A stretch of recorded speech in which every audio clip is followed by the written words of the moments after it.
The Spanish Announce Table. Hey, bitch ass, it's episode 325 of the Spanish Announce Table. I'm Tim, that's Tom over there. Tom, how's things going? Well, ball sacks, I'm glad that you're tuned in for Spanish Announce Table, especially on the YouTube as you check out our cool-ass background. We're putting a lot of money into this setup. We look great, god damn it, and we're pumped up. It was a great week of pro wrestling. I'm feeling good. I'm feeling great. I tell you what, I haven't had this much fun watching one specific promotion of pro wrestling in God knows how long. The other side sucks ass. Oh, it's the worst. I couldn't do this podcast if this one promotion was still the number one promotion. It is the number one promotion from all standards as far as financials and ratings and all of that. But it is not number one as far as entertainment. It is not good. But the other one, the number two, special place in my heart, as I like to do, chef's kiss. Tim, with all that being said on my side, how are you? I'm well. Another great week of wrestling, and great on one side, as you said, not so great on the other. So I watched a lot of that. Also took Swim Trunk to his first bout of spring weights for high school football. He'll be in high school next season. So they were like, hey, spring is voluntary if they want to show up. And he was like, yeah, I do. So 5 a.m, getting up, getting ready to go take him in and go, rah, right? Is he working a part-time job? No, he's 14. Okay. Yep. I think you can still work at 14, right? I mean, maybe in some instances, but now he's doing with this. The daughter is, she's 16, about to be 17, so she's been working for a bit. But yeah, so that's kind of, been it. Other than that, we've been working on the garden, set up a greenhouse, built a rain barrel. Tom, here's my old man story of the week. Yeah, old man story of the week. Let's hear it. Went to the store to buy a rain barrel, right? Because we're setting up the garden. We were like, we should catch the rain. Use the water for that, right? That's what you're supposed to do. And they wanted $110 for the rain barrel. And I was like, yeah, here. It's a barrel with the thing. So I bought a trash can and a spigot and some caulking, and I just built the damn thing, and it works. Yeah, of course. Rain barrel, $50. Get out of here. I left that store. So we did all of that, and then settled in for all the wrestling. Tom, by the way, not only is this the 325th episode of what we call the Spanish Announce Table proper, this will be the 398th overall episode of material that you and I have done together. Wow. Here on this feed. If you take all the road stories, you take all the Tim and Toms, you take all the Tweet the Tables. Yeah. 398 episodes on our feed here. So in a couple of weeks will be the 400th something we have given you in podcast form. And thanks, Theo, for being there for every single episode. You think so? Man, maybe. I bet he has. Maybe. And if so, thank you. I appreciate it. Somebody heard every, maybe Justin Summers has probably heard every, maybe not. No. Yeah, I bet stopped you, for a while, didn't he? I bet you he stopped. Well, I bet you he didn't listen to Tim and Tom. I bet you it was like, why Kansas City? That's bad. Yeah. But Theo, I felt like, has always been there from the whole time. Cataclysmic, in and out. We have a good core group of Spanish Announce Table, Table Nation senior members. Yep. So and thank if you to all listening / watching want to join the Table Nation, it's easy. You already have. We welcome you. You're here. Just interact with us. Tweet the Table on Twitter, #TweetTheTable, right? You can use that. We'll read some of those here on the show. More on that later. We're at Table Show. We're on the Facebook. We're on the Instagram. We're on the TikTok. All of that we'll talk about, but you can find all the links you need for that at SpanishAnnounceTable.net. Real easy. So, Tom, let's just get into the wrestling. Let's not bore people any longer. Unless something happened to you this week. Did something happen to you this week? No, I do have good news coming up, but I'll share that on next week's episode. Okay. Got a new addition coming to the family, which should happen this weekend. Okay. So, my brother-in-law and his wife are expecting their second child. It's planned for Saturday. Boy. So we got a big weekend. I thought you were about to shock me, Tom. No, I was about to fall over backwards in my chair. No. No. I'm just saying.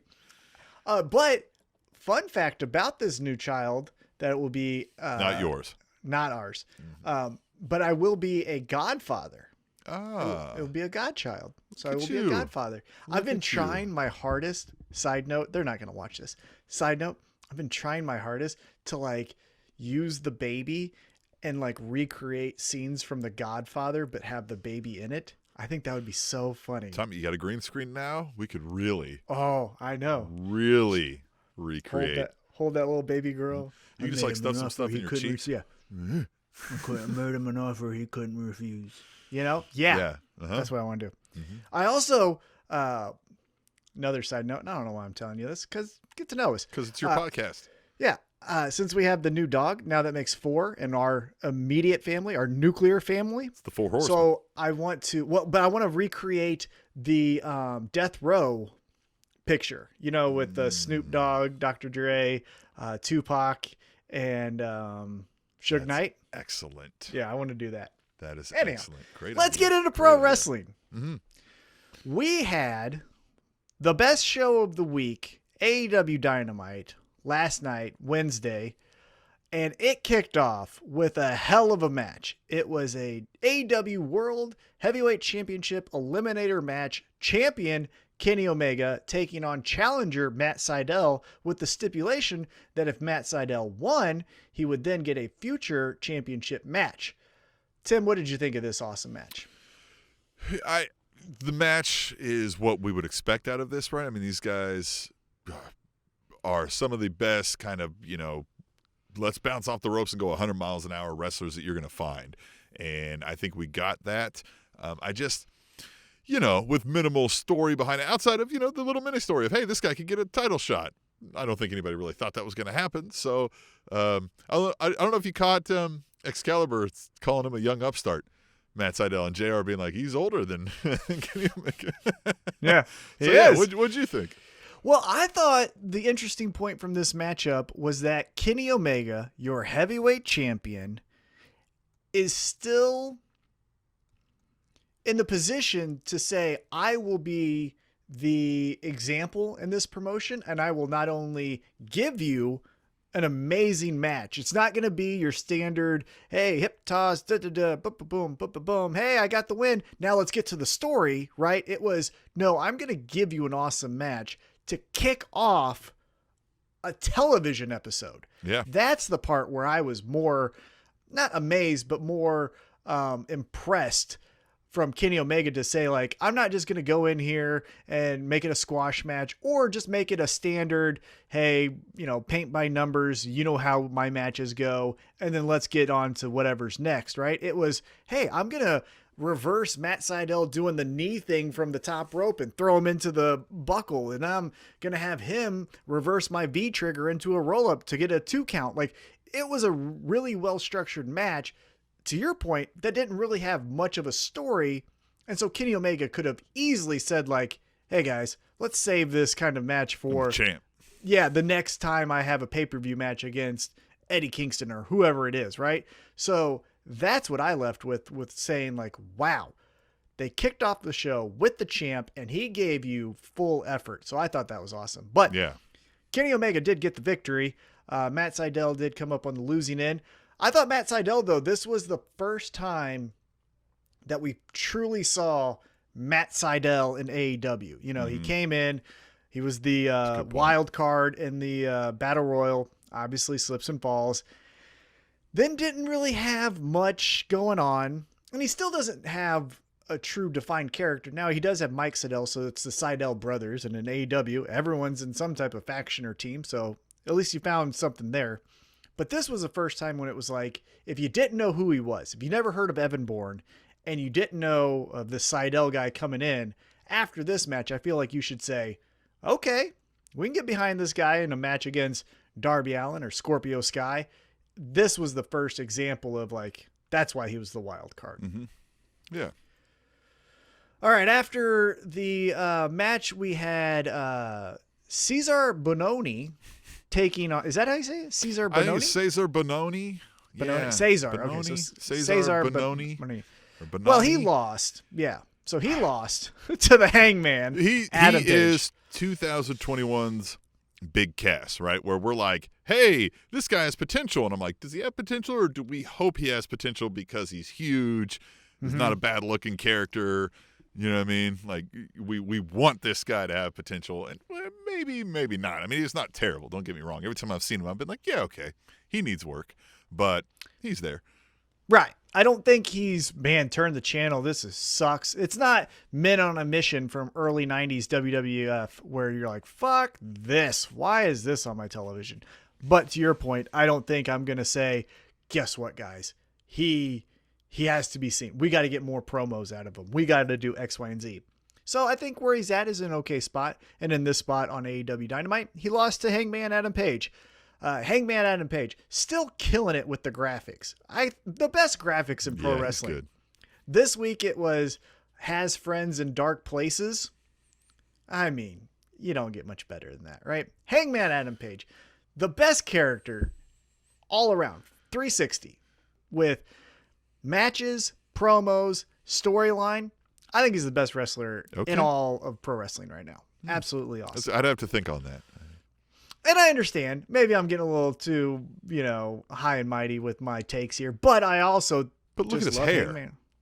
What's that? But look at his hair. I mean, how could you not? God. Yeah. Have you not seen this motherfucker ride in on a cowboy on a horse as a cowboy? Motherfucker rides in on a horse. Yeah, motherfucker rides in on a horse. You forget about when he took on Chris Jericho in the inaugural AEW World Heavyweight Championship match and he rode in on a fucking horse? Who else is Says doing all that you shit? need to know. Yeah. Yeah, go fuck your sister if you don't like that shit. That's awesome. God damn it. All right, after that, Hangman Adam Page won. And he celebrated with some beer on stage because that's what fucking victors do. They drink alcohol and say, like, I'm cool. They don't go ride fucking go-karts and play Nintendo 64. They fucking drink beer and buy lawnmowers. After this, we had Lance Archer backstage, and now that we're starting to get more defined on Lance Archer versus Sting, I think it was some flirtation, some hinting that maybe this is what we're going to do next. Right. This was the first time Lance Archer's like, Sting, your ass is mine. You're a legend. You're not a legend anymore. I'm tired of you taking up my time. It's time for people to see me. What do you think about a potential matchup storyline, Lance Archer versus Sting? Yeah.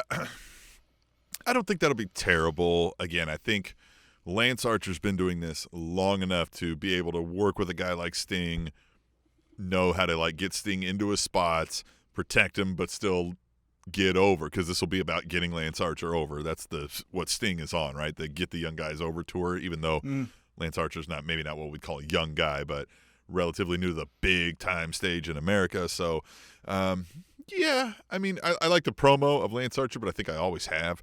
So I wasn't surprised by that.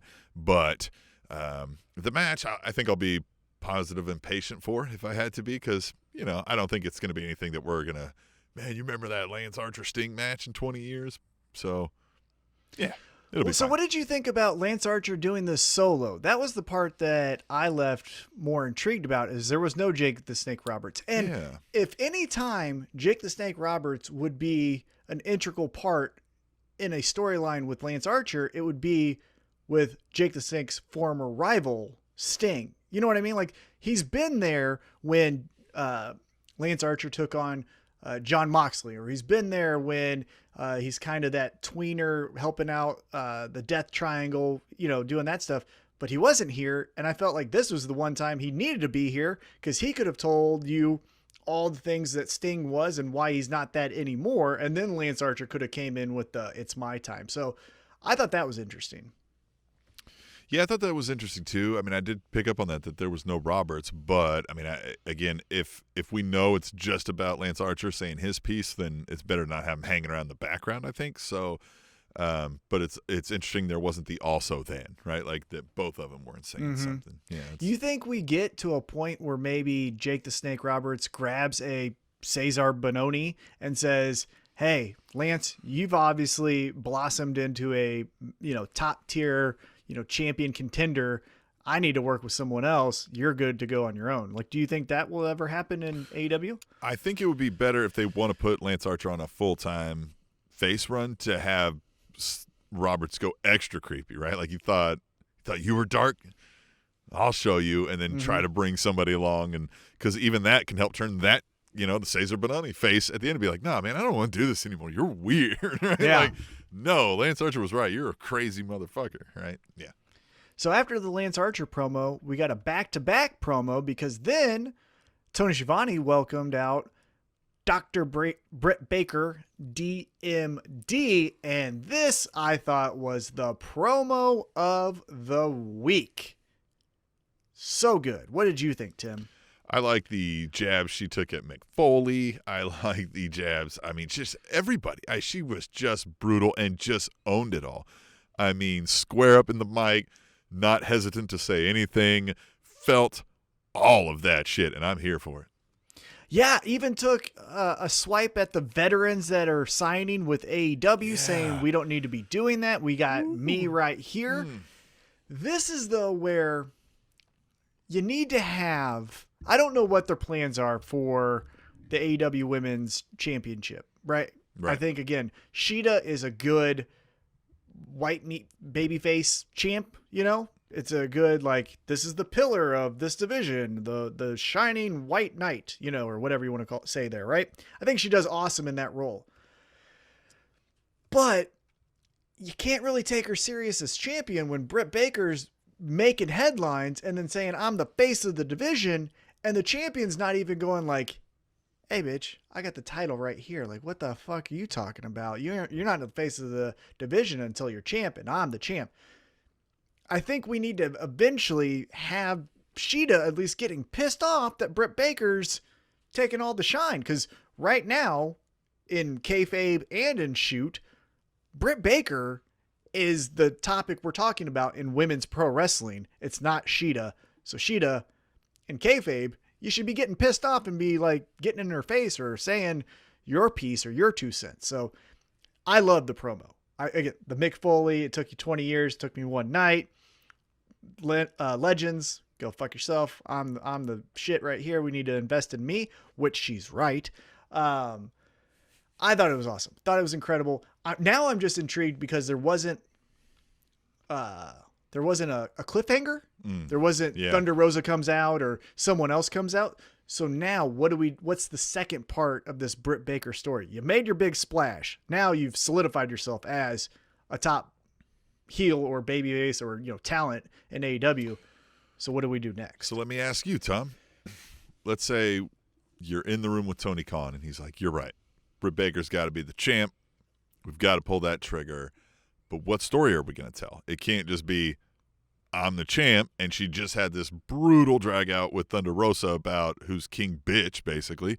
Lost that, but, solidified ourselves as one of the biggest badasses in the company. So now what's the play here? So that's where I would have Shida coming out and saying, you got to stop this. What I would do is next week you have Britt Baker do another promo where she's like, did you forget how badass I was? Did you love that promo last week? I'm going to give you some more this week. And before she gets into her, running down of the roster, Shida just stops her, just walks out. No, I'm tired of this. You're a loser. Because she lost, right? So that's where you would say, Shida, as a babyface, you lost. You're not the face of the division. Losers aren't the face of a division. I'm a winner. I'm a champion. I'm the person. You think you're bad. You think you're good. You think you're making the headlines. You're not doing half of what I'm doing, and I'll kick your ass tonight. I would have that match, and then I would have Britt Baker lose that again, but then still say, guys, who main evented twice now? AEW. It's me. And then Shida's it's me, the DMD, right? That's great. Right? Yeah. Right. And then you get her to be not delusional. You don't want her to become a Matt Hardy broken character where she's just thinking she's the greatest thing in the world when really she keeps on losing matches. But have her lose that match to Shida. But then have her say guys, I main evented 2 AEW Dynamites. Name another woman who's done that. No one. And then that's when Shida's I'm going to shut you up for good. I'm shutting you up for forever. Next pay-per-view, whatever that is. I don't know. Double or Nothing for the title. It's me and you. And I would just do the back and forth stuff leading up to it and the kind of, paint by numbers where it's Britt Baker has a match. Sheeta costs her by distraction. Sheeta has a match. It goes to DQ because Britt Baker attacks her, right? Then we get to the pay-per-view. That's when Britt Baker cashes in on all of this pomp and circumstance we've invested in, right? This is when, and you could even do it heel, right? You could have Rebel grab Sheeta's leg or do whatever, and then Britt Baker gets the win. Then have Britt Baker beat some Tay Contis, some Red Velvets, those kind of contenders. Make her feel like she is the almighty. And then that's when you have Thunder Rosa say, bitch, you ain't beating me. And then, oh, shit. Whap, whap, whap. Yep, we're getting Lights Out 2 at whatever the next pay-per-view is after that. That's what I would do. I like it. Nice. Good stuff. All right, after this, we show the Pinnacle leaving their locker room, but then we go to a commercial break. And when we come back, we have Christian Cage, who is the orangest person in fucking pro wrestling. Good God. What did he look MJF at Trump is and pretty was like, orange. What's that? MJF is pretty orange. Oh, but MJF is a bad orange. Like, at least Christian is 6 shades too much orange, but it's all solid color. MJF looks like he just puts it in his hands and wipes it on his face before he walks out. Like, what the fuck is he doing with himself? Looks goddamn awful. He might be doing that. Maybe he might be. Yeah. It wouldn't shock me. But Christian Cage looked so fucking orange backstage talking to some young guys. I think it was the Varsity Blondes and there was a third person, wasn't there? Oh, yeah. Dante Martin, right. The Top Flight guy, right? And then Frankie Kazarian walks out and was like, hey, like your shirt. The work part, though. When are you going to start working? Yeah. Yeah. I liked this breakdown here that they did. I like Kazarian. This was a great promo, the way he did it. He sold it. It was very believable, and he was just kind of like, you know what, well, and stepping. And then even Christian at that point, like, it was kind of like, oh, okay, whatever for me. Like, Kazarian's doing a good job here. And then Christian even made it more real. Like, when he kind of stepped to him and was like, well, hey, listen, right? Like, paraphrasing, but he's like, fuck this. You and me, man. Fuck it. Like, I'll do it again. I'll show you. And he's like, I will outwork you. And I like that. Good build up for just what we know will be a Kazarian loses, so Christian gets some shine, but nice little sell job between these two. And yeah, I can only imagine these two going out thinking they've got something to prove is going to be a cool match. And credit to AEW to acknowledge their history. They were obviously both in TNA for a time period. They have had matches before, so they didn't do this thing that WWE would like to do where it's like, oh my God, who are you? And it's like, we have tape of 2 years of matches that you guys have done. Like, stop it. Stop acting like you don't know who you are. So credit to AEW to not discredit the viewers' knowledge of who these two people are. But I am excited about that. That is a really good establishing match for Christian, because Kazarian can give anyone the match of the year for them. And Christian, as now it just feels like everyone is telling us that this guy is the smartest man in pro wrestling. You shared with me a clip from Mark Henry saying that this was the best signing in AEW histories. He said he's the smartest mind he's ever worked with as far as like thinking of like finishes and match setups and stuff. He said he's a Pat Patterson style mind, and he said he's the smartest mind that I've worked with in the business. And he's like, and I've worked with some pretty important guys, which is true. And that's what I'm saying.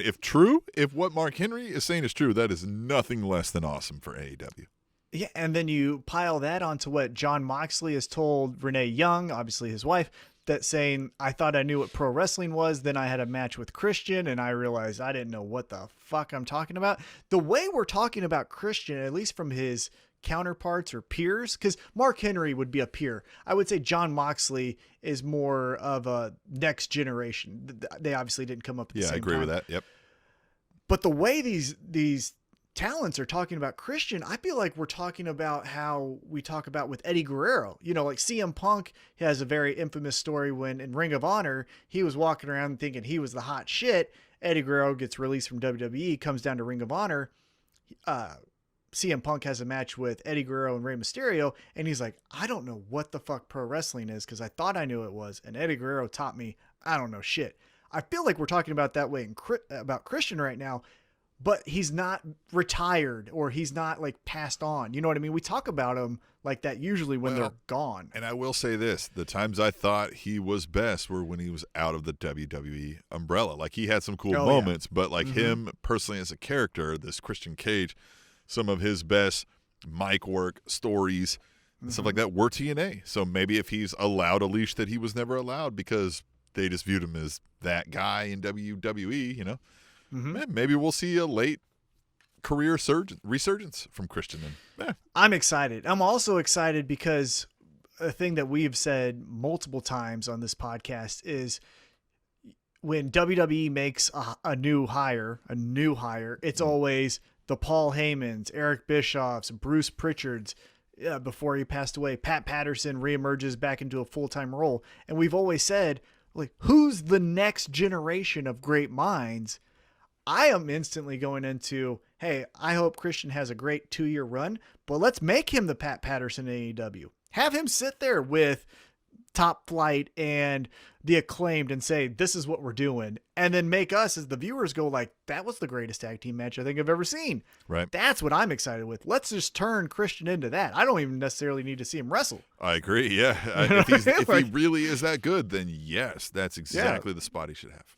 Definitely.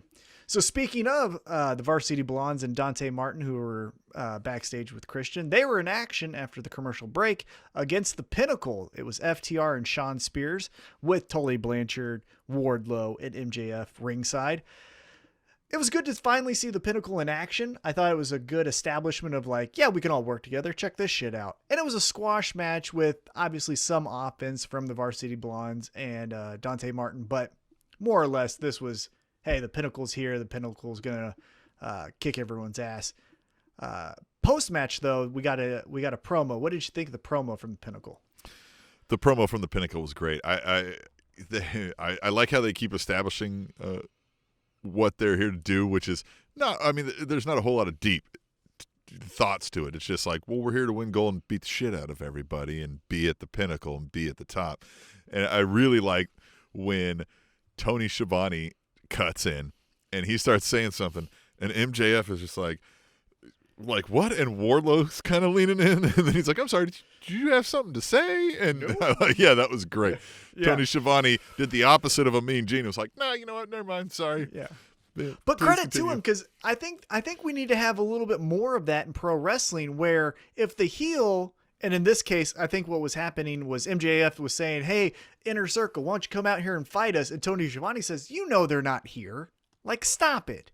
I think we need to have more backstage reporters or, in-ring reporters, as this case was, not be so fucking dumb, where it was like, oh, what? They aren't going to show up? Like, no, you fucking know. They're hurt. They're not going to be here. The thing I liked about the Pinnacle promo, though, is they are saying they're here to win gold and kick ass, but they're not doing the heel thing where the Inner Circle's in our rearview mirror. They're essentially like rubbing it in on the Inner Circle where they're saying, we kicked your ass. Hey, wasn't that cool 2 weeks ago when we kicked your ass? They haven't just said, we're here to take over, where's Kenny Omega? Where's the Young Bucks? No, they're still like rubbing it in on the Inner Circle and saying like, while you're gone, we're taking your locker room. While you're gone, we're going to talk shit on you. Like, that was a cool wrinkle into this story. After the match and after the promo, we get backstage. Team Taz. Quick little promo here. What did you think about Team Taz essentially falling apart in front of our eyes? Yeah, Taz. The looks from Brian Cage the whole time when he's like, God, he apologized to each of us. And Brian, he's like, he did what? He's like, yeah, specifically to Ricky Starks. And he's just like, And then I love how he didn't give him the like, yeah, you're right at the end. He just kind of was like, did his own little phrase. So yeah, we're going to see Brian Cage break away maybe, I guess. The other part of that quick promo though, is if you noticed, Ricky Starks didn't necessarily like feel warm and fuzzy either. Cause they were like, you doing good? And he's like, yeah, he did the sarcastic, like, yeah, never been better, which is maybe he's like, fuck this group too. So that's what I was saying. Maybe we just see the dissension and downfall of Team Taz, which if that happens, what happens to Taz? Does he just go back to calling dark matches and see you later? So I think we've established Ricky Starks is doesn't necessarily need a talker. Mm-hmm. Brian Cage doesn't. Hobbs does. So maybe he just just Hobbs and hooks kind of the guy, you know what I mean? That's the bag man, right? He's the guy going around doing all the dirty work, setting up for Hobbs. So maybe I would that would be fine, but I don't know if we'll get that, if this is where any of this is going. They're kind of slow playing it, which seems to be the MO for Team Taz, right? Really slow playing stuff. Jesus, yeah. They are about as slow as a old person walking to the buffet. They're the mall walkers of AEW. Yeah, exactly. Team Taz is the mall walkers. Where do you think this ultimately leads, though? Because one aspect of Team Taz that we can still get into is the FTW Championship. I know it's been defended a couple of times, but it's never been the... So, yeah. You know, I think this is best told if Cage tries to break away, Team Taz loses their shit about it.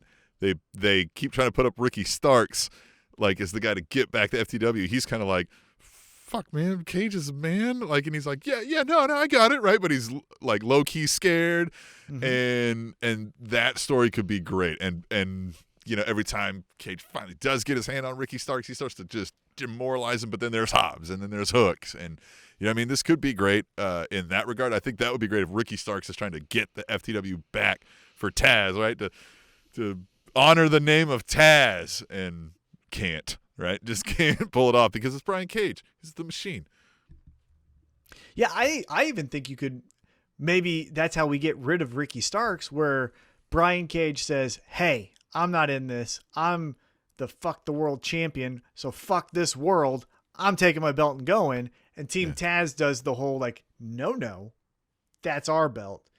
And Ricky Starks, to your point, Taz could go to him and say like, go get her belt. And he's like, I'm too pretty for that fucking belt. See ya. And now Team Taz, or Taz, because there's no more team really, has to say like, Will Hobbs, it's time for you to be a powerhouse and go after. And then we get just big men slapping meat, just right there, just slapping all the meat. Who doesn't love big men slapping meat? Yeah. And I'm for that. Chests. Yeah. Yeah. An FTW championship match between Powerhouse Hobbs and Brian Cage in a no-holds-barred street fight. Oh, sign me up. Damn it. Yeah. I hate sometimes when I write things in my head or like dream book it, and then I'm like, well, we haven't even got it there. Back to reality. QT Marshall was out, and he's frustrated, and he's mad. This was the weirdest segment in AEW, right? Yes, and the weirdest part about it was still Cody's neck tattoo, but it was a weird segment still, even when you tried to glance over that. They kept it away from the camera for most of it. But all right. So my son comes down. He's making some food or something while I'm watching this. And so he sits down like while his food's making, and I was like, this guy sucks. It was QT Marshall. And he was just saying, he was like, everybody thinks about it because I'm Cody's friend. And I was like, yeah, that's literally why he is out here. And then someone was just kind of watching. And Cody comes out and all that. And I was just like, this is terrible. This is bad. This is exactly, I know they're trying to make it a story that it's Cody's friend and he gets this opportunity. So they're like trying to hammer it. But it just reeks of, this is Cody's friend. He's getting this story and he's not good. So I don't know. I really don't know what they think's going to happen out of this, but I don't foresee in the slightest a swell of support. Like, this is not going to be QT Mania. So, fuck, dude. I don't know. This is bad. Cody Rhodes ain't going to look any better coming out of this. QT Marshall sure as fuck ain't. And neither is AEW at large. So, I don't know. What I thought about specifically with this segment was they went to the well too many times, or they have gone to the well too many times, of Cody takes off the headset and walks out during the show. Yeah. You've done that too many times. Once a month. In the short history of Dynamite, I feel like he's done that 6 times. And easy. So it's losing its luster to see Cody taking off the headset because this is such a serious situation. I also do not understand what the fuck Cody was saying. I get, honestly, what QT Marshall was saying, where he's like, I'm tired of this. I'm tired of always working while he gets all that makes sense. all the limelight. Yeah, he flipped it. Yeah, I'm Cody's friend. And that's all I am, right? And so from that aspect of this story, 100% get it. But Cody made no fucking sense where he's like, it's going to be an exhibition. So if I get the figure 4, I'm not going to cinch it in. I'm going to let it go. And if I get my finisher, I'm not going to hit it. I'm going to let it go. It's going to be an exhibition. Arn Anderson's going to be the referee. And then like shakes his hand. Are you trying to be a delusional heel? Because 1, Kenny Omega's already doing that. And 2, the guy just said he fucking doesn't like you. You know what I mean? Who would say that? Yeah, kind of low-key said some shit about your wife. Yeah. Tim, if we did this podcast and you started saying like, I don't like how Tom shows up 45 minutes late to this, and I don't like how Tom, and all this, and I go, Tim, hey, let's do a special podcast episode. You know what? And if you get loud, I'll just let you go, bud. Like, no one would fucking do that. Yeah. And no one would say like, hey, you want a match? Okay. I'll let you get in all the shots you want, but know that I won't really be doing that to you, bud. Handshake. And it's like, the hell is that? That was the weirdest segment. It was weird, and it didn't help, right? It didn't help this already hapless storyline that needed some help. So. Oh, and let's talk about the biggest flaw from the whole segment is we spent the first 6 months, I feel like, establishing QT Marshall as he might be leaving the Nightmare family because he has the bunny as the girlfriend. And he does this fucking promo, and the first thing he says is, my wife in the crowd, who I've known since I was 8. Yeah. Yeah. And I get it, right? We're doing stories here. So sometimes, like when Roman Reigns legit had leukemia, he's like, my name isn't Roman Reigns, I'm Joe. And we're like, yes. But you can't be doing it when it's just QT versus Cody. You know what I mean? Like, you broke the fourth wall and it did nothing except for make yourself look stupid. It's bad. Anyhow, let's get back into the action. We had the Young Bucks and Brandon Cutler versus the Lucha Bros and Laredo Kid. And so, quick recap of who all these people are before we get into what happened. You have the AEW Tag Team Champion, the Young Bucks. You have the AAA Tag Team Champion, Lucha Bros. You have the just former Intercontinental Champion for AAA, Laredo Kid. And then you got Brandon Cutler. So who'd you think was going to lose this fucking match? And look, QT Marshall, we said all our piece about him, right? Cody's friend. Brandon Cutler, my guy, this fucking gimmick is not it. You're looking like a 4-year-old that found a dinosaur head walking out to the ring. And then you just paint this weird shit on your head. Go ahead, Tim. I don't know. Where has Brandon Cutler wrestled that this was a thing and that people liked that made him think like, I need to bring this to the main stage of AEW when I'm an also ran side story to the Young Bucks who don't dress like this, who don't. It's just weird. Like, pro wrestlers, we've met a few. They can be up their own ass a lot. Oh yeah. And they think people know me as this. I'm going to come out as this at all times. It's like, you don't need spandex for your grocery store meet and greet. Nobody know. Like, we can put 2 and 2 together. Like, I don't. It's this same kind of thing. Like, I think Brandon Cutler has wrestled as this everywhere. And so now I'm here. But change the gimmick. I don't have any other fucking ideas, so I'm going to run out with this. And it's what it feels like. Well, and it also just... It's so weird because he's not a bad wrestler. In this match, I thought he looked the best. Not the best, but he was the most impressive because of who he's in the ring with. And I thought maybe he wasn't going to be able to keep up, and he totally did. So as a wrestler, I'm not opposed to Brandon Cutler. But when the Young Bucks do their stupid thing of this, which some people love, right? Some people love it. And there is a segment of the audience that's listening and also watching AEW who probably do this in photos with their friends, and that's fine. You should be watching the YouTube if you're only listening to the audio Yeah. podcast. You don't see our sweet Young Buck moves. So when the Young Bucks are doing the weird flex, and you're wearing a dinosaur head as their friend, one of these things is not like the other. Especially when we have a super cool trio that comes out with one guy in a dinosaur mask, and you ain't it. You know what I mean? Like, Yeah, you ain't it. So, yeah, while your friends are there doing their old man backstretch, and you know what I mean? You come out in this.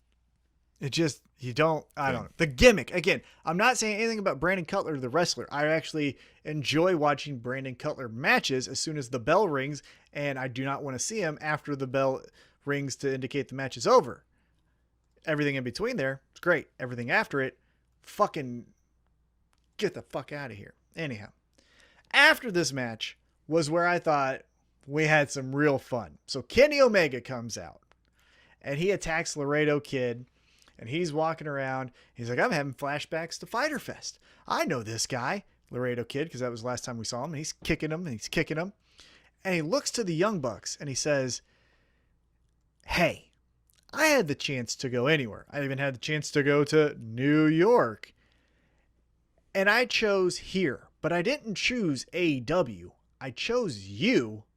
And you chose, and this is where I was kind of with him, Brandon Cutler. Mm-hmm. You know what I Yeah. mean? And that's when you start to say, like, man, this has some little kernels of truth here, right? Where Kenny Omega is picking the Young Bucks, and the Young Bucks are like, yeah, cool, thanks that you're here. We're going to get our other friends involved, and da-da-da. And Kenny Omega's like, no, I thought it was going to be the three of us. Now, where Kenny Omega starts to do the evil left turn is he's delusional, right? He's doing the, you should be understanding what I'm fucking doing here, why I have to be the champ. You know, Don makes some bad points from time to time, but for the most part, he's fucking telling the truth. And then you're like, okay, now he's off his rocker, right? Right. I thought this was fantastic. I thought the segment was great. It ends with the Young Bucks not putting up the little hand gesture, leaving the ring. We forgot, and Kenny Omega was kicking Laredo Kid, so that pisses off the Lucha Bros. So go fuck yourself, Kenny Omega. You're gonna get these hands. And then the Good Brothers come out, and then you got Kenny Omega like, it's fine, bleeding from the mouth, like doing that. I thought Kenny Omega, this is one of those like, yeah, this is why he's the top guy. He can give you that match at the start of the show, and then he can give you a promo like this whenever you need. So I liked it a lot. Yeah, I liked it a lot too. Again, the whole switch up where, oh, wait, is Kenny Omega the good guy here? Yeah. It was awesome. I like that. That was a nice touch where he's like, you picked Brandon Cutler, which I just thought, yeah, that was a dumb move, guys. It was dumb. It was. Yeah. Yeah. So I agree. I liked all of that. Yeah. Now, what the Young Bucks will probably say in their defense is like, no, we chose you and Brandon Cutler. Like, we can be more than just your friend. And that's, again, where we go back to like, Not okay, me, us. Or yeah. whatever, you know. Yeah. Like Kenny Omega's like, oh, okay. Yeah, no, he's a psycho. After this, we went into a Jade Cargill promo where she talks about Red Velvet and her on a collision course. They're both undefeated in singles competition, although Jade Cargill did pin Red Velvet in the tag team match a few weeks back on Dynamite. I like this. Again, more women that I'm not familiar with. It's not... Tom always likes more women. I do. I like more women. My wife isn't getting to this part of the podcast, so I know. Right? Yeah, she ain't gonna listen to it. Yeah. She don't like this. No, kidding. I love you. Married. Yeah. What I'm saying here though is I like that it's new talent being featured together. It's not, hey, we found Tori Wilson walking around backstage. Tori Wilson, how do you feel about going up against Red Velvet? Like, fuck out of here. I don't want to see that, right? So new talent going up against each other to establish both of who they are and then moving forward in the future. Big fan. Yeah.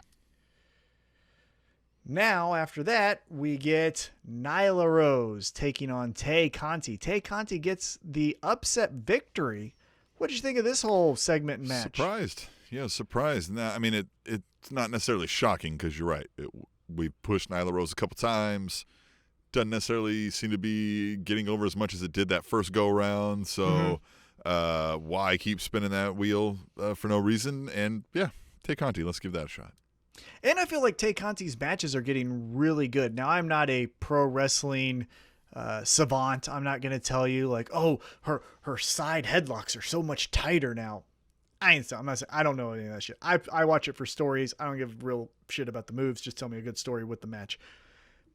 With that being said, though, I like wrestling not only for the moves, but also in between the moves and before the moves and after the moves. Exactly. Right. But what I will say with Tay Conti is it feels like her matches are telling better stories. I feel like specifically 2021, her progression as a pro wrestler is just off the charts. I would honestly say up until this point, and I know we're still early on in the year, but maybe most improved pro wrestler on television. I can't think of anyone who at first I was like, okay. And now I think of her as, I wouldn't mind watching her matches. I wouldn't mind seeing her more on my television. I like that the Dark Order is like adopting her now that Anna Jay's out with her injury. Like, no, this is our girl until Anna Jay gets back. That's nice. And we'll see. Now she's the number one contender. Where does she fall? Because we got Britt Baker. We got Shida. We still have Thunder Rosa, I guess, kind of hovering around both in NWA and AEW. So it'll be interesting to see where she goes.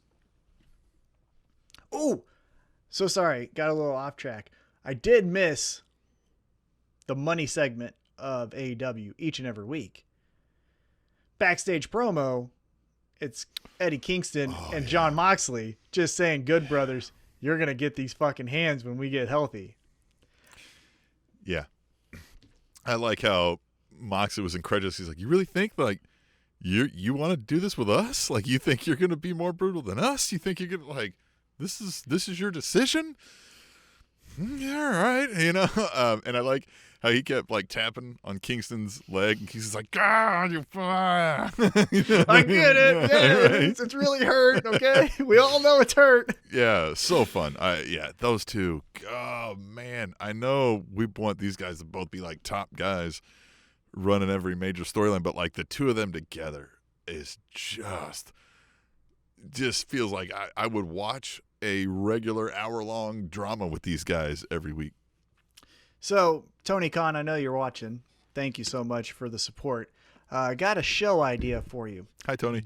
Just have, and I'm not joking here, just have Jon Moxley and Eddie Kingston describe every storyline in AEW, have them cut the promos for everyone, and then, with the time remaining, just give them a story, like give them a TV show. Let's say it's Game of Thrones, and just have them tell us what Game of Thrones is like. Because I guarantee you, every show that's a promo from them is going to be more entertaining than the actual show that I would be watching. I'll take this a step further, Tony, and thanks again for watching. Thank you so much, Tony. We will graciously host that on our YouTube channel. We'll talk price. Don't worry. We'll talk what you can pay us. But we'll cut you a sweet deal, and you can air it right here on the Spanish Announce Table YouTube channel. Spanish Announce Tube. YouTube.com/Spanish Announce Tube. That's something we're willing to do for you, Tony. Mr. Khan. Mm-hmm. Tony, if we're friends, though. Hopefully Tony, if we're friends. And I would think we're friends at this point. In all seriousness, though, how, what could they not sell us? I seriously think Jon Moxley and Eddie Kingston can sell ice to an Eskimo. Mm-hmm. I just, they are so good at being the most believable guys in pro wrestling. When that promo made me go like, I want Eddie Kingston healthy in a week. You could sell condoms to Rosie O'Donnell, you know? They could just, yeah. Hey, so then next week we're getting Arcade Anarchy.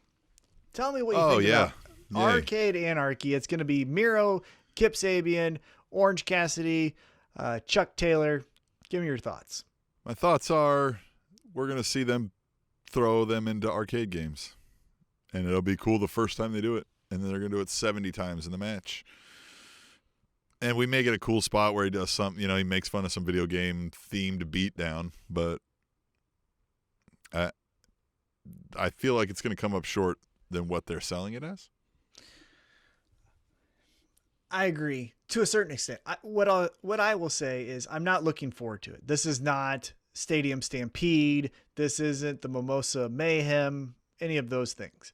However, with their history of the Mimosa Mayhem, Stadium Stampede, the street fight that they did with the Best Friends and Santana and Ortiz, I at least think that whatever they have planned here, which I believe will be the blow-off, will be fun. I don't think it's going to be great. I don't think, like you say sometimes, it's not going to be something we're going to say, remember the arcade Anarchy? No. But what I think we'll say is probably next week on the podcast, hey, you know how they did the Street Fighter, spot? Or you know how they did the Mortal Kombat spot? Whatever it is. We'll say, like, that was fun, and we'll move on. And then maybe when we're doing our recap at the end of the year, we're like, that was cool. Hey, they should do that maybe with one other person. That's what I feel like we're going to get from this. Could be a good thing for if one of them, like let's say Kip Sabian, stuck with like, I'm a gamer, and that became his thing, and it became kind of a signature match. Yeah, okay. And maybe there's more twist to it that we're not thinking of. I mean, we're not video game dudes. So And that is a great idea. I feel that the Inner Circle, especially now that they have the Pinnacle to go up against, we're going to see another Stadium Stampede match, and that may be their signature match, right? If you fight the Inner Circle, you're going to fight them in a Stadium Stampede match. If, to your point, Kip Sabian runs with being the video game guy, well, the ultimate way to beat Kip Sabian is beat him in an arcade Anarchy. I'm okay with that. Yeah. That's pretty cool. After this segment, we had another segment of a backstage promo. This is from Scorpio Sky. Thought the promo itself was fine. He's, I'm the face of the revolution. Yeah. Tired of being nice. Yeah. I just feel like you had him have that moment and then you just go, hey, let's go back to neutral. Yeah. Because now he would have to do something more impactful than that if I'm following the logic of what you think, is going to elicit a response here. Anything short of winning a 7-man, 6-man ladder match for a guaranteed spot is less than what he did before and is less impressive. So now you've got to have him do something bigger than that. And I don't foresee the TV time for them to do that for Scorpio Sky. So I just felt like you didn't think through the ladder match enough, right? Is how I feel about it. And now he's like, hey, I still got to stay relevant. And you're like, oh, yeah. Oops. Yeah. Yeah, it was as if they thought on the night of the pay-per-view, this is going to be an awesome moment for Scorpio Sky. And it is. But with great stories comes the second part. And we didn't think about the second part, So we got to the part where now does he become this new guy that we think he is? And they went, oh, yeah. Oh, Scorpio Sky. Yeah. Yeah, he did win. Yeah, forgot about that. Yeah. The brass ring guy. Yeah. Yeah, but we don't really want to give him that yet because we got some things with Darby and he's not going to beat Kenny Omega. I know we had you grab a literal brass ring as opposed to a metaphorical brass ring, but that's because we didn't want to actually get you the metaphorical brass ring, right? Yeah. Sorry. Right. Whoops. Hey, we got another interview segment for you next week. You want to talk some more? Yeah. Talk some more. Yeah. Hey, we signed Mark Henry. All right. Now let's get into it. We got the TNT Championship match. It was the main event. Champion Darby Allin taking on Guns N' Poses, John Silver with the Dark Order. Match starts off and instantly it feels like we get Sting walking out there saying Dark Order, even though I guess your babyface, I'm going to make sure you stay in line. Another key interesting thing that I don't think they harped on too much, I think it was subtle, was in the backstage prior when they're hyping up Johnny Hungy to go take on his match. As everybody leaves after they did the trust falls where they didn't catch one guy. Five. Adam Page is like, he's like, hey man, he was like, and I'm probably nervous, and he was like, yeah, he's like, all right, and he was like, well, anyway, he's like, these guys will be proud of you either way. Like, Johnny Hungy never seemed like he was doubting himself at all But yet Adam Page, the ever downer, was kind of like, hey man, it'll be all right if you fail. I wonder if some of that's going to come into play at some point. Like, is he too negative for the Dark Order? Are they going to eventually like also be like, this guy's kind of, I thought he was cool, but he's kind of a downer. I thought that was subtle. That was there for a reason, right? But they didn't. It wasn't a major focus, but it was noticeable of like Adam Page already assumes he's going to lose. Or maybe the reason he's not going to join Dark Order is he just assumes these guys are losers. Mm-hmm. That again goes back to those. He already thought they were going to lose, but he wanted to let them know, like, you're a good guy, man. These guys are still going to like you. And he's kind of like, yeah, I want to go fuck it. You know what I mean? Like, it didn't even register with him. Like, what the fuck do you mean? He was just kind of like, yeah. He's like, yeah, well, I'm going to go fuck around already. Right? Like, yeah. It was interesting. That is a very interesting point, because we could, snowball that into, hey, you fucking losers. You want to know why I'm not joining you? Go look at that TNT Championship match that loser had. Go look at the tag team match that those two losers had. And then maybe we get a heel turn out of Adam Page where he's like, you thought the guy that rides the fucking horse? I ride a motherfucking horse. The guy that drinks beer was going to join these losers? And then that's the heartbreak. Oh, then we get the true heartbreak. Oh, we can't have that. We can't have that. Although we could have that. Oh. Okay, here we go. Tom's firing. You have Hangman just, he's winning matches, right? He's almost becoming the number one contender by just volume of matches he's winning. He can only win so much until we're like, all right, he has to get the championship shot, right? So let's just say we keep rolling with the Dark Order and him, and he does the whole, hey, Colt Cabana, I know you're going to be facing Eddie Kingston. If you lose, it's okay. It's going to be fine. Like, you're okay. And then he loses, right? But all the while, Hangman Adam Page is using the Dark Order to then finally get the championship match against Kenny Omega. He uses the Dark Order to win the championship from Kenny Omega. Then we think, oh, this is going to be the culmination of when Hangman finally takes over the Dark Order. And he's like, no, I was going to join you guys? Yeah. Absolutely not. He's like, no, I appreciate everything you've done, but this is where the cowboy rides away, right? He gets on his horse and he rides the fuck up. Leave them in there going, what? Mm-hmm. And love it.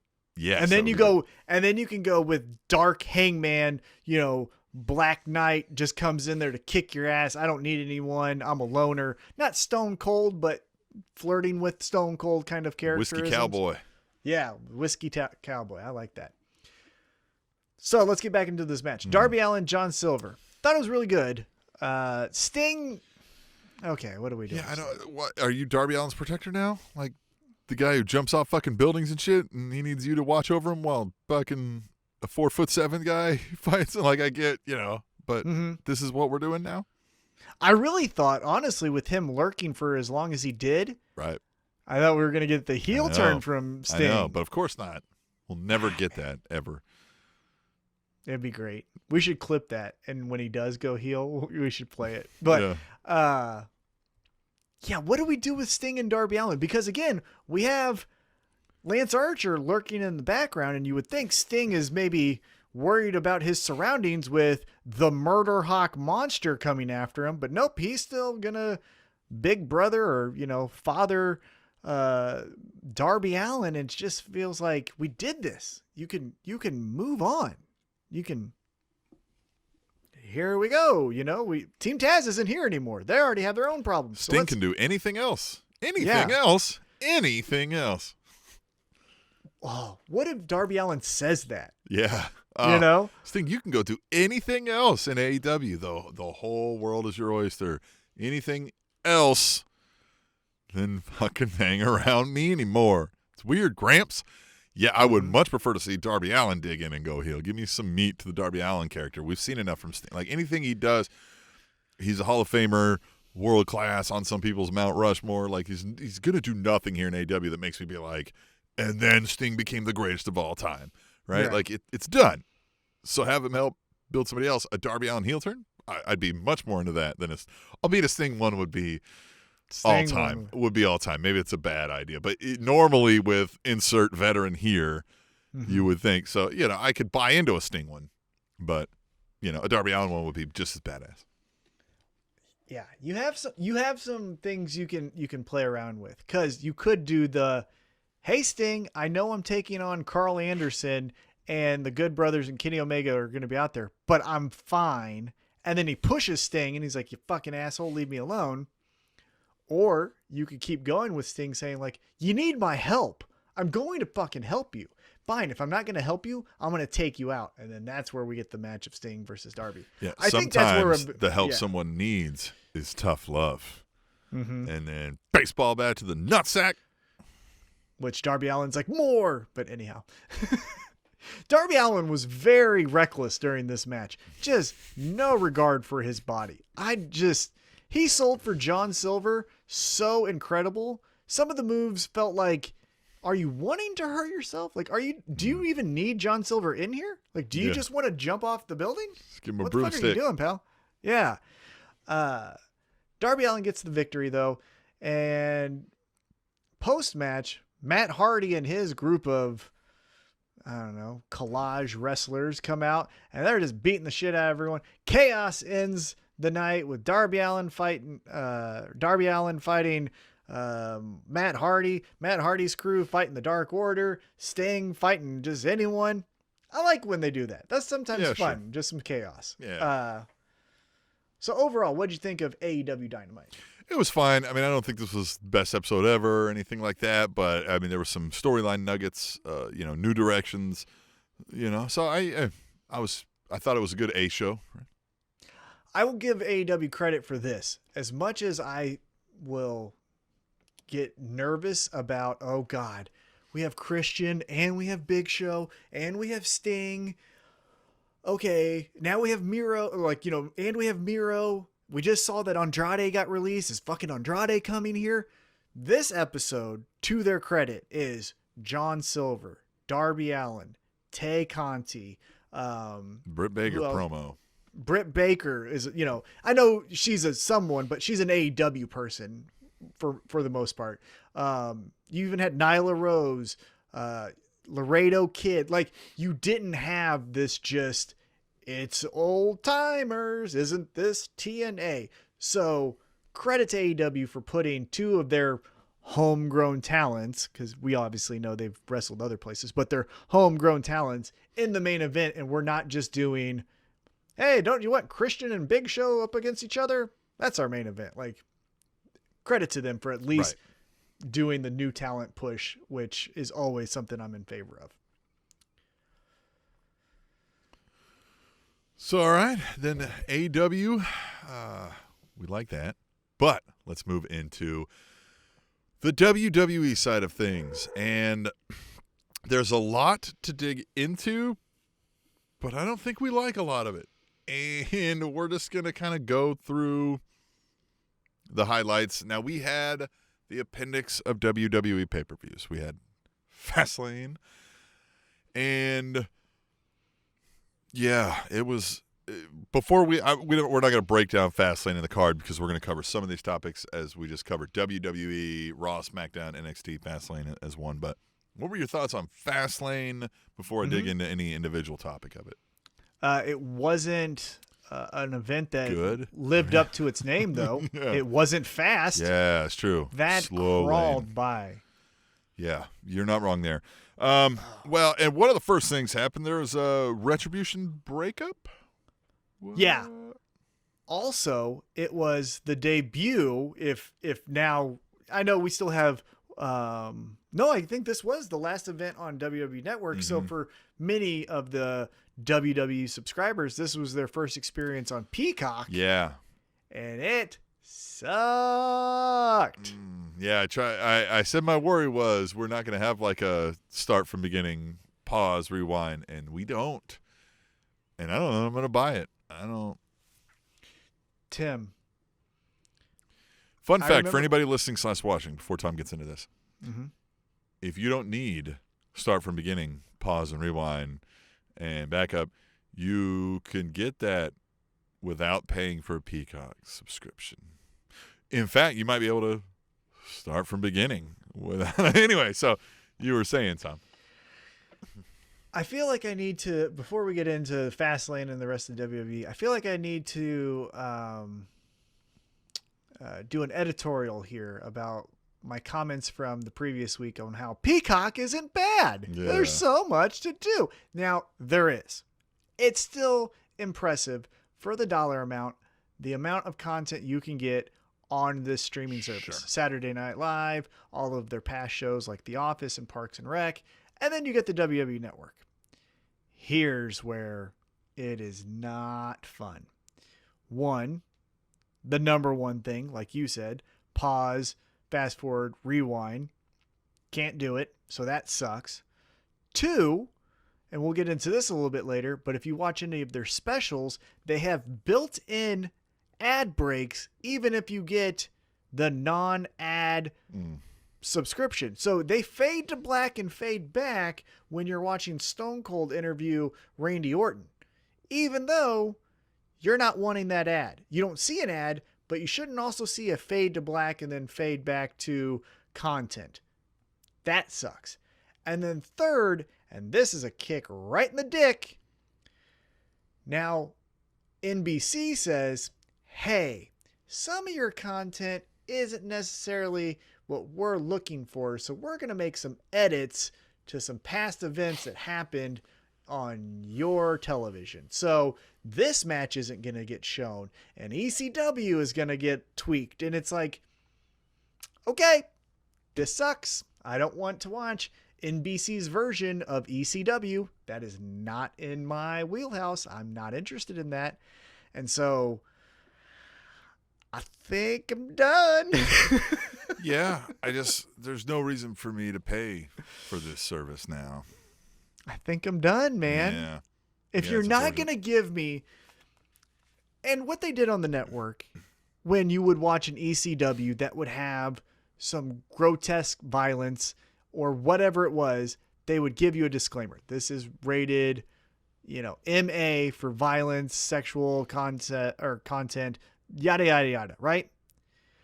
But what you can't do, in my opinion, is this like whitewashing of like, no, ECW, that was that sci-fi show. Mm-mm. And Vince McMahon did a segment where he said the N-word, not on Peacock. It's like he did. It was bad. You can give me a disclaimer, but stop trying to rewrite history, I'm not for that. Yeah, I'd rather, even if you just censored the word, like, I'd rather you do that to where, like, I know you know what I mean? Like, I just feel like this is, have you ever seen the movie Thank You for Smoking? No, I haven't, but I know what it is. Yeah. So spoiler alert, at the very end, what they try to do to encourage people not to smoke is they go through past movies and TV shows, and anyone who is smoking, they just edit that out, right? So like Dean Martin doesn't have a cigarette in his hand. It's like a piece of gum or something like that, right? Mm-hmm. And I feel like if NBC is going to have their say in what WWE is, we're going to get the thank you for smoking type of content where it's like, oh, but no, they didn't. That table wasn't on fire. No one got put through a table that was on fire. Edge did not spear Mick Foley at WrestleMania through a table that was on fire. It was just a clean 1-2-3 pin. Yeah. Yeah. Especially since, again, we can access anything elsewhere. Yeah, that's the other thing. I can see it of how it really happened. So I want to see it how it really happened. And if you're not going to give it to me, I'm going to go get it how I can. Yeah. Yeah, that's interesting. Like, I know, again, I understand the things like when they're like, hey, we're not going to put Pepe Le Pew in this movie because his whole basis of his character was this. And if we're rerunning a new, a WWE Attitude Era, rerun movie, we're not going to put in, puppies, right? This go round, right? We're going to, we're going to pull up lame and do something different, but not we're just going to cut this match out, or we're just going to, like, just cut this part out, because then you're just removing history. Right. Yeah. Yeah. Which, it's it's interesting. Like, yeah, put up disclaimers. Put up a thing at the end, a educational thing about why this may be harmful if you want. You know what I mean? Like, I'm but I don't know. Or you can set parental controls. If you don't want an 8-year-old to see, again, I love ECW, so I'm always going to use that as my example. But if you don't want an 8-year-old to see the Dudley Boys put Balls Mahoney through a table that's on fire, you can set that parameter. But it's like what Mark Twain said about censorship. You don't stop me from eating a steak because a baby can't chew it. Like, I can fucking eat the steak. Let me eat the goddamn steak. Yeah, don't again, fucking censorship. Yeah, and different situation. Like, so when this conversation turns to statues and things like that, where it's public tax funding money, like, you go, okay, yeah, we'll remove those things because, you know what I mean, that. But, like, these are all people seeking out this content and paying for it. Now, like you're saying, if you think they may not understand what they're paying for and seeking out, then some warnings and some whatever, right? Like, I think there's a line to be drawn somewhere in this idea of something was not how we do it now. You know, some things need to be eliminated and some kind of need to be amended and some need to be warned about, right? I just feel like this is not something that needs to be eliminated or amended, right? More of a warning, because you have every ample opportunity to understand what you're accessing, seeking out, pause beforehand. Hell, even if you did that, pause. Here comes a potential, you know what I mean, an outdated moment, something, you know what I mean? Like, well, and to your point about Pepe Le Pew and Space Jam 2, that's something moving forward, right? We have sensibilities that change, right? So I'm not saying that, right? That's what I'm saying. Like, it's not a new version of the Attitude Era. We're just rehunting the same stuff, right? So I am in no way saying, hey, let's get Val Venus's dick chopped off here in WrestleMania in 3 weeks. What I am saying though is, if I'm watching that episode of Monday Night Raw, and Val Venus gets his dick chopped off, like, play the fucking segment that they showed. Like, it's otherwise okay. The whole show is done. That was like the main part of that show. Right. So then, like, what the fuck are we doing? So, anyhow, Peacock sucks. Yeah. But back to this. Retribution.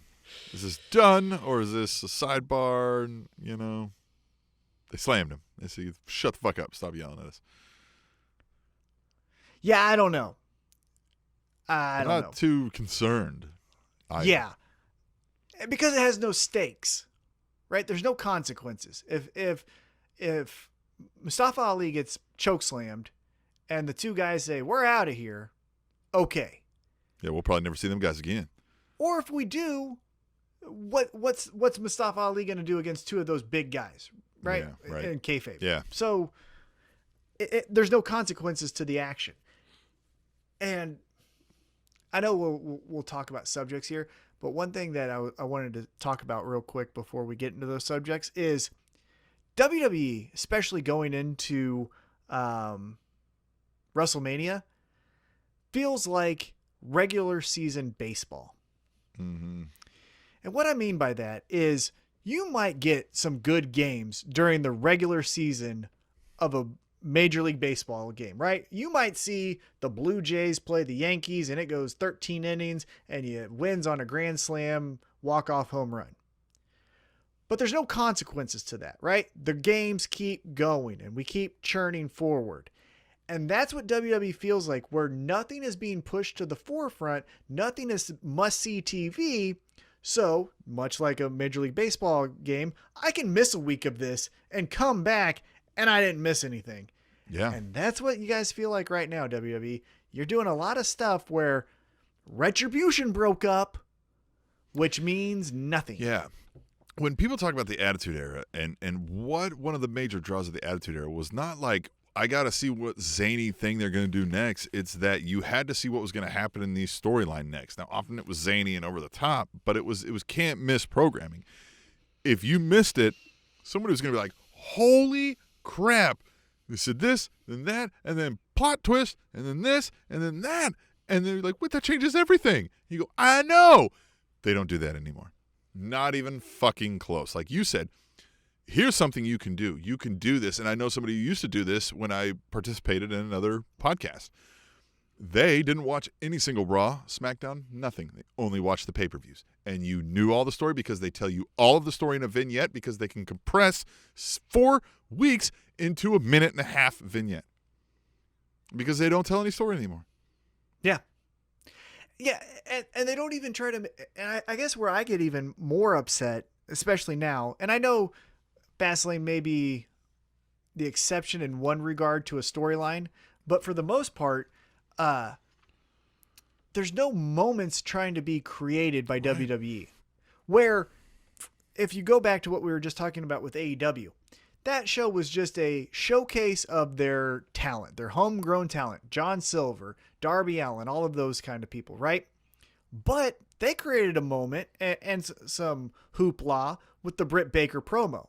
I became hardcore in one night. It took Mick Foley 20 years. That's a viral moment, right? We had Twitter talking about it for a couple days. WWE just doesn't care about it. They just say, Matt Riddle, go wrestle again. And he wrestles a standard match he did last week. And let me give you an even better example. And this is probably the most intriguing part of Fastlane and following and the thing people are talking about most out of it. And it's still slow played and not a real full story about anything of substance. And it's The Fiend. Mm-hmm. So The Fiend returns. He's burnt up. Randy Orton's scared. What do we do on Monday night? The very next night, we kind of run back that exact same scenario. The Fiend is back. Randy Orton's scared. He gets attacked or whatever. But the motherfucker doesn't say anything. There's no mission statement. Nothing changed in this storyline whatsoever from pay-per-view to Raw. Literally, the Fiend is here and he's burnt. And the next night was Fiend is here and he's burnt. Okay, but what? What now? They just do it. It's too long. They've got too many events in the way. They have a bare minimum idea, and it feels like you're saying like on purpose so that they don't have to dig deep, so that they don't have to get caught in a situation that they have to write themselves out of. It just feels weird. Another copy paste situation, kind of popcorning around here in the world of WWE. Shane McMahon and Braun Strowman. Yeah. So on Fastlane, Shane McMahon hurts his knee, and so Elias, you're going to be my replacement. Okay, Braun Strowman runs through him. Then the next night, hey, Elias, go wrestle Braun Strowman again, and it's the same fucking match, except for this time, we just get Braun Strowman to do that. Fuck, man. Dude, this Braun Strowman thing is fucking ridiculous. All of this. I think I ranted to you in a Facebook Messenger video I sent you about this, but what in the fuck is any of this, okay? First of all, Shane McMahon has done nothing but come out and do schoolyard insults, right? Stupid, you're dumb, whatever, that nobody gives a shit about. Not even kids in 2021 would be like, that guy's mad or mean. Somebody should beat him up. Nobody fucking cares. Then he pours green slime on him. Green fucking slime who sat in a fucking writer's room, pitched this idea, and managed to get other people on fucking board. Why was there buckets of green slime there to begin with? Where did he come up with the, even if it was Shane McMahon's idea, if we're in the kayfabe world, I'm going to humiliate him by putting slime on him. Who's humiliated by getting slime dumped on him? If you dump slime on me in a public place, most people are going to not think I'm humiliated. They're going to be like, that guy's a fucking dick. You're humiliated.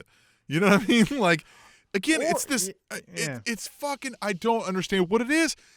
And then they added choo-choo train sound effects to Braun Strowman running around the ring hitting people. What in the fucking Schoolhouse Rock are we fucking doing here? What is this? This is not Monday Night Raw. This is Saturday morning cartoons. The fuck are they doing? What is this? Yeah. Who in the fuck? It has to be a McMahon or somebody, because it's the only way that this gets through enough people where somebody's like, what in the fuck? Nobody must have the power to say what in the fuck. This has to be coming from McMahon is the only way I can envision that happens. How does this get through? I can't imagine rating spike. I can't imagine that this is like a YouTube fucking hit. If I'm wrong, I don't understand wrestling anymore. I don't understand society. I honestly, yeah. Choo-choo fucking train sound effects when he's fucking hitting. No! Don't do that! What is this? Yeah, why would it be played? I don't even have good jokes for this. It's bad. Well, yeah, I have no jokes for it because imagine if they did the Diesel horn every time Diesel fucking jackknife somebody.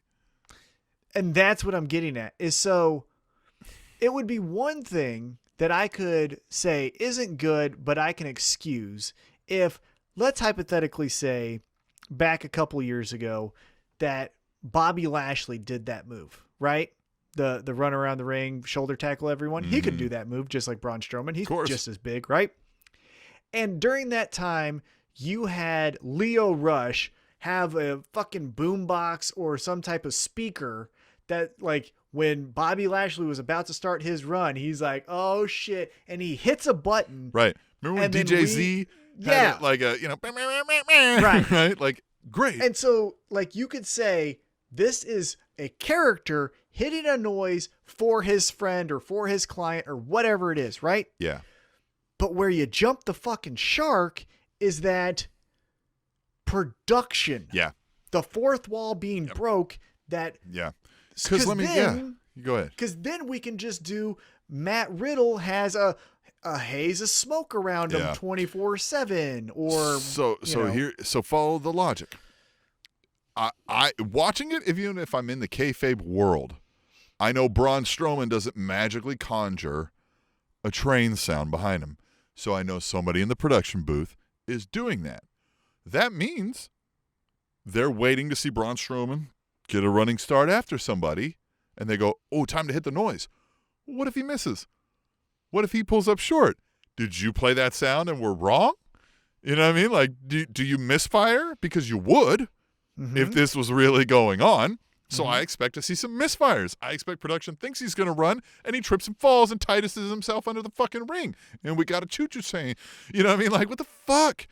God, every company, including WWE, needs to employ a person where they run their ideas by him. And they go, did you guys fucking think of this? Like, yeah. This happened in Kansas City. We've got a coffee group that has a airplane for its like logo, right? It was bombers or whatever they called it, right? Yep. And on their building, they decided they're going to put an old school plane up on the building. They did it on 9/11. And everybody was like, hey, what the fuck? That wasn't a smart idea. And this is when I thought of this too. Is like, why isn't somebody in that office going like, when they go, hey, we're going to put this up and we're going to put it up. Like, you know what I mean? Like, more conversations need to be spelled out from start to finish from somebody who wasn't in the woods, right? Because that's what I'm talking about. Because then in the woods, you go, hey, Braun Strowman has a train noise. So you know what? Apollo Crews, he's Nigerian. Let's give him jungle noises. Let's have it rustle some feathers or rustle some leaves or let's make some spear flies when he does. Yeah, spears fly as he walks out. Like, let's make this a cartoon. And hey, when Roman Reigns does his ooh, let's have it like vibrate 7 times, and then like it's an aftershock after he does it. Because now you've opened Pandora's box. If fucking Braun Strowman can have a fucking train noise, anyone can also have all this stuff. AJ Styles, when he does his phenomenal forearm, you can make a plane noise. As soon as he jumps off of that top rope, you could go woo, and then he hits the fucking elbow. It's the dumbest fucking move I can think of. Honest to God, Tim, we've been doing this 7 years? 7 years? Yeah, this is pretty bad. This is the absolute dumbest decision a pro wrestling organization has made. Yeah, this is worse than a reverse battle royal. This is worse. This is worse than Jeff Jarrett just being involved in anything. This is worse than the call to send Jeff Hardy out drunk. Oh, Sting. Way worse. This is because at least you could say like, hey, maybe he can tough it through, right? Jeff Hardy, he's a pro wrestler. Yeah. He's been doing this for 15 years. Maybe or hey, fuck, he made his own bed, sleep in it. You know? Yeah, right. But with this was like a group decision. We're like, let's go with this. The worst decision in our history, bar none. This is 1, 2, and 3. It's worse than a gobbledygooker. All right. Here's another bad decision. Yeah. Rhea Ripley gets to fucking demand a title shot without ever having fucking wrestled on the main roster for WrestleMania, and it's all because we pissed off Charlotte because we let her fucking husband go or boyfriend. Well, she said she has COVID. Yeah, sure. Yeah, sure. I'm sure that's what it is. Okay. I mean, man, who knows? COVID's contagious, so maybe it was. True. But if it's not, yeah, then it's bullshit. Here's where... First of all, Charlotte came out of nowhere and demanded the fucking match for herself without having done anything for it. And then fucking Rhea Ripley. And it's like... And for Asuka, who nobody's really fucking... Like, she hadn't done anything either. Well, she's the champ, so, you know. Yeah, sure. I think where it falls flat with me is it wouldn't be the worst thing where someone from NXT debuts and says, hey, champ, I'm fighting you. On a lesser degree, Kevin Owens did that to John Cena for his U.S. title. The difference was, though, Kevin Owens was the NXT champion. He had momentum, and he was fucking coming in hot. And you didn't even do anything. You had Peyton Royce come out and say, it's my fucking time. Give me the fucking thing. Stop playing games. Good me. And then she goes in and loses, and then you just have Rhea Ripley walk out and go, me? And we go, yep, of course. Why didn't Rhea Ripley come in and be like, it's my fucking time, I'm done, and somebody's like, fine, let's flip the script. Title shot tonight. Or you know what I mean? Like, or non-title match, if you beat Asuka, you'll get the Mania shot because we suddenly got to open, right? As though they're like that'll happen. And then she does it. You could have done any of those instead of just walk right out. Because again, if I'm following the logic and I'm in the kayfabe world, you can just ask for WrestleMania title shots. Yeah. On your first fucking day. Well, you can just always ask for a title shot. So, like, next week, Lana should just point at the fucking sign and say, like, me too. And Asuka's like, okay. Yeah. And then Naomi would be like, hey, if my partner's getting a match, I want one too. And she points at the sign. It's going to be a championship scramble. Oh, my God, it is. Oh. But with that logic, everything should be a championship scramble. Why the fuck is Daniel Bryan having to wrestle all these matches and go through all this stuff when apparently you can just point at shit and you get it? Jey Uso, to help out Roman Reigns, point at the fucking sign and you'll get in that match too. So, but in that same vein, Jey Uso demanded this match. Well, Jey Uso didn't even demand the match. He said, this match needs a special enforcer. I think that should be me. And then it was just like, oh, okay, that's going to happen. Then Edge is like, no. We'll make it a match. And then the winner gets it. And then they're like, oh, okay, yeah. You guys just got to decide that there's going to be a special enforcer in this match. And by the way, Jey Uso, you said this match needs a special enforcer. It would need a special enforcer because of you. So why did he get to be the guy that demands the special enforcer? The heel's the one doing the things that need to be enforced against. It should have been Edge being like, this needs a special or whatever. You know, like, it just doesn't make sense the way they do this shit. And then Daniel Bryan, like, at least that was a story, right? Like, at least he didn't come out and be like, I demand to be in the triple threat. I'm in it. But it still had these shades of like, special enforcer is just a thing that we get to demand. It's just odd. I don't know. I do like that that's a triple threat for that match. I mean, yes, I like Daniel Bryan recapturing WrestleMania as another legend comes back to thinking he's going to be king shit. And we go like, yeah, I think we want Daniel Bryan, right? Batista came out and at WrestleMania 30, it was like, hey, you guys love me. And we're like, no, we like Daniel Bryan. Edge comes back and they're like, you guys love me. And we're like, you're okay. But Daniel Bryan, this might be his last one. We want Daniel Bryan. And then they're like, fuck, okay, fine. I guess he's in it too. Fine, fuck. I just don't. Well, then we got Miz and Bad Bunny is going to be a thing, which. And again, kayfabe, it makes sense, right? The issue that Miz has in kayfabe is with Bad Bunny. Hey, fuck you. What are you doing in my world? Very much like Britt Baker and Thunder Rosa. It has some merits, right? What are you doing in my company? I'm the egotistical asshole. I say who comes in and who goes, right? Now, let's break kayfabe here, and let's do a little bit of like looking at it as just, objective fans here. You're going to put a celebrity in a match when you could put him in a tag match, but you're just going to put him in a match by himself. Yeah. Could do it because Damian Priest is going to be ringside and John Morrison is going to be ringside. No, Why let's wouldn't just we have get the better match? Yeah. Yeah. And like, here's another thing. I know it's an old man in charge of writing this shit and not even a child, even though it's childlike shit coming out. Because The Miz and John Morrison are going to release a video making fun of Bad Bunny, but the video is atrociously not funny. Which, okay, heels aren't supposed to be funny, but like, right.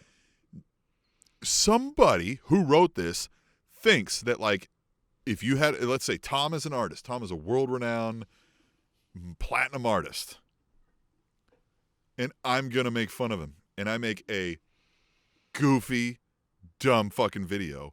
Nobody laughs at Tom. Everybody laughs at me. Tom's not even offended because he's like, you made yourself a fucking dork, and never thinks about me again. Somebody's fucking beyond out of touch. I think I agree with you, and heels can do that stuff. I think the part of storytelling with WWE that's missing is this. Take, for example, the Shane McMahon, and we can lump in Miz doing this stuff, right? The reaction to the music video and the reaction to stupid isn't rage. It's not rage. You would not be mad if someone is a fucking idiot to you. You would just go like, leave me alone. I have better things to do. It wouldn't be, how dare you? I am offended and I must fight for my family's honor. It's, what? Why would you? Huh? So no one would fight over what you're doing. That's the thing that I think we're missing is no one would fight Shane over the dumb shit he's doing. You would just file a restraining order and say, you're a psycho. And Bad Bunny would go, I'm so sorry. My feelings are hurt, and wipe away his fake crocodile tears with $1,000 bills. They're not mad. In real life, you would not be mad about this. Right. That's the worst part. It's offensive to us to think that Braun Strowman would be mad about that. Yeah. God damn it. Yeah, it's really, it's bad, and I don't get it. I really, I don't know how to. We watch because we got a podcast, right? I mean, like, we're gonna keep watching, but like, if I wasn't like commentating on this, I don't know that I would keep watching it. I don't know why people still do. Like, what? Are they playing to the absolute lowest denominator here? Like, Jesus. I think a little bit of it, to be honest with you, is if we keep doing stuff at this level, when we do decide to do something at this level, it feels like this level because you've been getting shit down here for so long, right? So like, if we do decide to make a fire promo that John Cena tells Roman Reigns the reason he has to come back is because Roman Reigns can't fill his shoes. Oh shit, that's a moment. So we can't do that every week because then nothing will be special. So we have to just lower the bar and just say dumb shit, dumb shit, dumb shit. And then when you finally get one good thing, then people think it's the greatest thing in the world. But to your point, and I know Justin Summers, I believe he wrote an email a few weeks back. It was like, why don't you guys just stop talking about WWE? One thing we can't do right now is we're going into WrestleMania. It is the biggest story in all of pro wrestling. WrestleMania is still the biggest story in all of wrestling. So we have to talk about it. But I'm not opposed. Like, yeah, AEW makes me happy. Roman Reigns as a character makes me happy in WWE. Matt Riddle is fun. Amos is fun to look at. Everything else is garbage in WWE. Yeah, you're not wrong. Let's see what else we got here. Oh, Corbin Zane on SmackDown. You caught the vignette. See, this is where it's good. Like, right? We get the one good thing, and we're like, this is why we watch. So, anyhow, sorry, go ahead. So now we got this vignette where it's like the least anticipated match in history, right? In SmackDown history, the match no one wanted, what they call them, the irritating force meets the I don't even remember, right? Like Yeah. the annoying object or whatever. Great stuff. But that we caught this, I don't know if it was a TikTok or something, of Sami Zayn going off about that. Now, I don't know if this was real and Sami Zayn caught wind of this and was legit pissed off, or this is part of a more storyline. But the promo that came out of Sami Zayn about how fucking dare they say that about me was intense. To the point where he even says, hey, camera guy, follow me. I'm going to go talk to Baron Corbin. And he kept in character. He's like, Baron, I'm not here to fight you. I'm not here to fight you. And then it looks like then we get maybe back into shoot, if this was a shoot promo, where he's like, did you hear what they fucking said? And Baron Corbin was even like, I mean, what do you want me to do? And like just left defeated. Like just defeated. Like he just watched his dog get kicked in the face. And then Sami Zayn just, had the anger of 1,000 bitchy housewives and just yelling in the camera because of the disrespect he's getting. And he's not wrong. He is one of the best pro wrestlers in the world still to this day. He's one of those shining moments of like his storyline sucks, but him doing the conspiracy theory, him doing the wrestling matches, him doing everything he can is fucking awesome. The other stuff around it is garbage, but he is great. So anyhow. Last thing in the main roster, Sheamus. I want to get your take, right? So you put on TikTok, follow us on TikTok at Spanish Announce Table, him and one of your top 3 wrestlers in the world right now. Mm-hmm. And I think he's doing amazing work. Mm-hmm. But what do you do now, right? So clearly he's not going to get a WWE title. They flirted a little bit with this Matt Riddle thing, but what if it's T-Mac story time, what are you doing for Sheamus right now? I mean, this would be one of the hardest ones because you put him in a corner of he's a loser, right? Because he's not losing by coming up short by doing one wrong move. Like going to AEW, FTR can still go off the fact that they lost to the Young Bucks, but the reason they lost to the Young Bucks was they got a little bit arrogant and they did one thing that was not in their, bread and butter move set, right? Right. And you can paint that picture of like, well, if they're on their game, goddamn, they're going to beat the Young Bucks. With Sheamus over here in WWE, he's tapping out to Bobby Lashley. He's getting brogue kicked in the face by Drew McIntyre. And it's not any type of storytelling of, oh, well, if Sheamus was just able to be as strong as Drew McIntyre or as crafty as Bobby Lashley, then he would be getting these victories. They're just saying, no, he fucking loses. Like he just loses.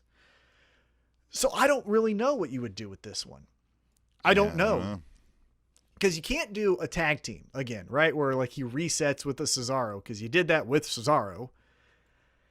I don't know if moving him brands over to SmackDown would do anything, because he was just going to lose to the Roman Reigns and Jey Usos of the world over there. I just feel like maybe, I don't know. It just feels like you've told every story with Sheamus. If this was the comics, you just end this comic. You know what I mean? You just, the story turns and we're done with that character. Yeah, it's not very good. Let's go to NXT. There's 2 interesting things I liked out of this. We're going to get, I like how they pulled Shawn Michaels. He's like, all right, I see what we got here. We got 2 titles, 2 cruiserweight titles. All he did is slide a ladder in. Like, you guys figure this out. And Jordan Devlin is not, my favorite dude, but he's not bad. And Santos Escobar is, again, I'm not all aboard the Santos Escobar train, although I think he's really good and has got some good future ahead of him. So these 2 have a chance to steal the show with this match. Yeah, of the 2, I like Santos Escobar more because I like the character stories that we can say with that. The king of the Lucha Libre. Again, I still think if I was in charge, his story arc, the pinnacle of his story is overcoming the ultimate boss of Rey Mysterio. I think that's just where, but I don't think they're ever going to do it. So I just want to stop. Yeah. But a ladder match and how they did it, I think that's great. That's a great use of a legend with him not being all about himself. Yeah. This is where we've talked about in the past where if you're going to have factions, you can keep the name, but create these like Godfather-like characters where if we have a decision to make and we don't know what to do, if we're the NWO in 2021, Scott Hall can come in for a week and give us counsel You know what I mean? Like, or Kevin Nash can give us counsel. This is where Jordan Devlin and Escobar are looking at each other and like, well, the fuck are we going to do about this situation? And a legend comes in and is like, I know how to handle this. Look at the ladder, Slide guys. that ladder in right there. That's a perfect use of a legend. So I thought that segment was awesome. And then the Undisputed Era continues to break down. I thought throughout the show, this was I liked how it was done. I like how Roddy Strong comes up. He's like, hey, we got to go get this guy back. And he's like, there's not an us anymore. This is, thanks. But like this between him and he's like, well, then fuck you too. You know what I mean? Like, I like that. I'd like to see how Roddy gets involved in this. And then the contract signing. I mean, the war of words. They had back and forth. And then just, I'm excited for this. I'm excited for this. But does Kyle O'Reilly just look like the backup singer for Avril Lavigne? What in the fuck is his look right now? He looked cool, and now... Friend of the show, Kyle O'Reilly. Kyle O'Reilly, great guy, friend of the show. Mm-hmm. He likes when we wear our luchador masks. Loves that. Yeah. He's a big fan. But this look made me go like, should I like Adam Cole? Because the way you look makes me think you're in fucking 2003 singing Skater Boy to yourself. I was a little bit, mixed up with... there we go. There it is. There it is. Oh, I can't hear now. Oh, there it is. Hey. You need headphones in the mask. See, this is why you should be watching the YouTube. Of course. Yeah. Are you going to get... Yeah. The audio version, you're not going to see the luchador, El Tim, El Awesome Voiso. Mm-hmm. Yeah, El Voiso Awesome. Yeah, I don't know. We really ought to learn some Spanish, Well, no, because now we're doing the Sammy Guevara Spanish. Yeah. Remember where Chris Jericho's like, how do you say, beat up in Spanish? El beat upo. El beat upo. Yeah. I like that. I like this. I love how you had it on hand. Mm-hmm. Yeah, I was just sitting chilling over here. I saw it the other day, and I was like, I might use this sometime. And here it is. Mm-hmm. Perfect. Here it is. Perfect timing. I don't even want my face to look like I've been in a wrestling match already. Yeah. But no, Kyle O'Reilly. Love the guy. Love the story. I love how Adam Cole went to his jiu-jitsu gym to try to beat him up, and that got, thrown back into his face. Everything about this is really fun. This is the story. And Roman Reigns is the best character in WWE, but the story in WWE as a whole is this Undisputed Era dissension, breakup, fallout, whatever you want to call it. Yeah, you're not wrong. Well, before we get into our next thing, that's WWE as a whole, unless you had anything that struck out to you that I didn't cover, but I'm not getting the... Well, you want me to get into some Tweet the Tables really let's quick? do that before we talk about our last subject. Yeah, so before we move on to our last subject here, let's get into some Tweet the Tables. From WIR Kata. He has a photo from backstage at Fastlane of Matt Riddle and Shinsuke Nakamura looking at each other, maybe alluding to a future program or a feud between the two. And Cataclysmic says, or Kata says, good Lord, this would be a match I'd absolutely love to see someday. Too bad they're both in WWE. And I think this talks to the confidence that we have in the promotion where you have Matt Riddle and Nakamura, a legitimate MMA fighter and the king of strong style, and we don't know how to execute on that. Well, and that's the thing is like, match will be good. They'll find a way to put on a match that you watch, you're like, amazing. Mm-hmm. But what he's saying there is the build up to all of that is going to be shit. Like, it's not, nobody's going to give a fuck. Now, Kata is more into the wrestling matches than the storyline. I think we've covered this over the years.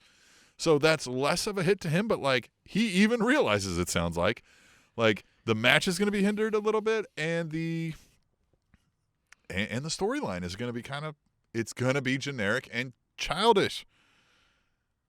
Let's take a point. Sheamus hit Riddle. He's probably going to get a U.S. title shot now because all he did was hit him with his scooter. They Although Riddle was like, oh, was it something I said, bro?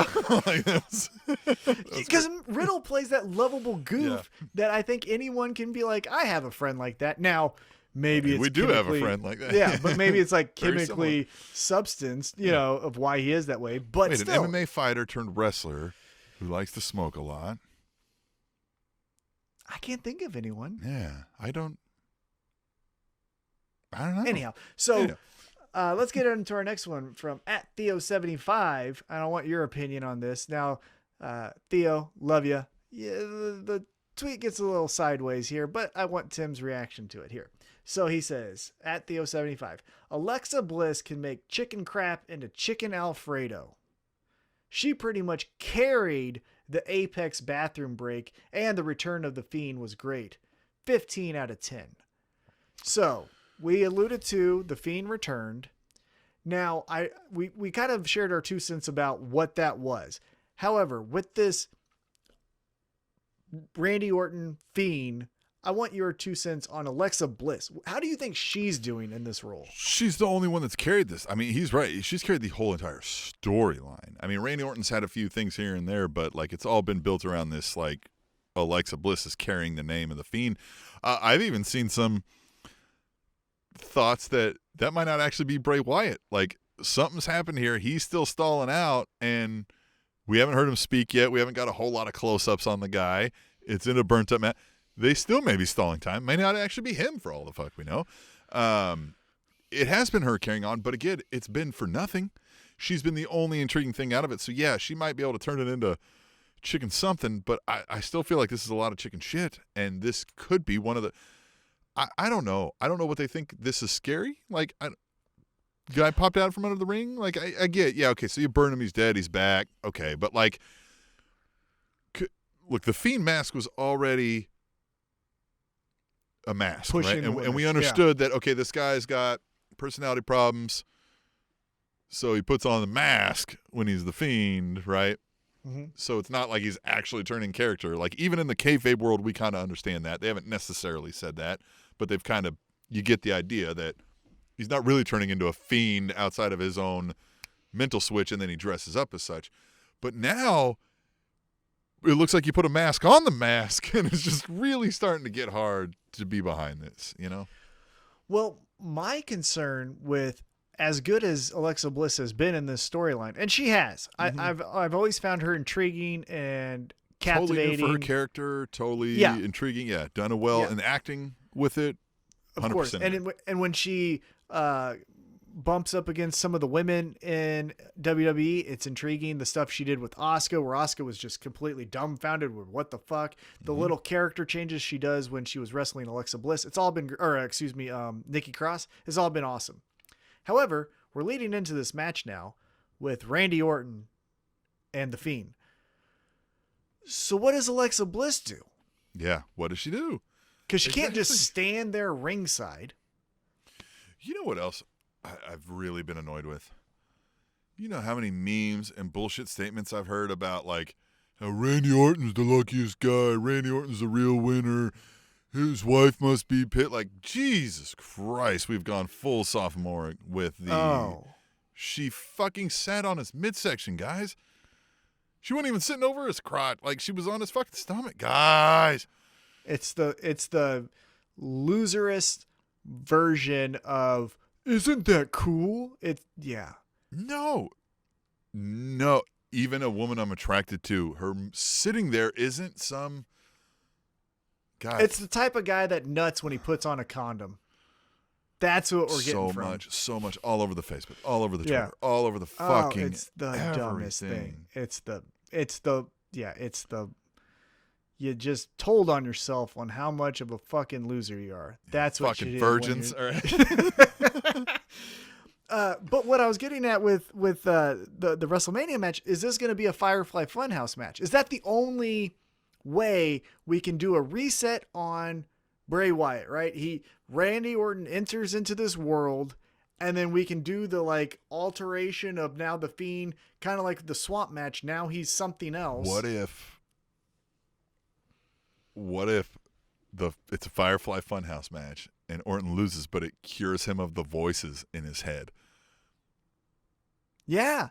And just like John Cena, he has 20 years of both in character and then that breaking the fourth wall stuff. Yeah. Yeah. But the like, but he was a mess up at 2005 to 2007, you know? Or what if, like, we play the angle that's the other way?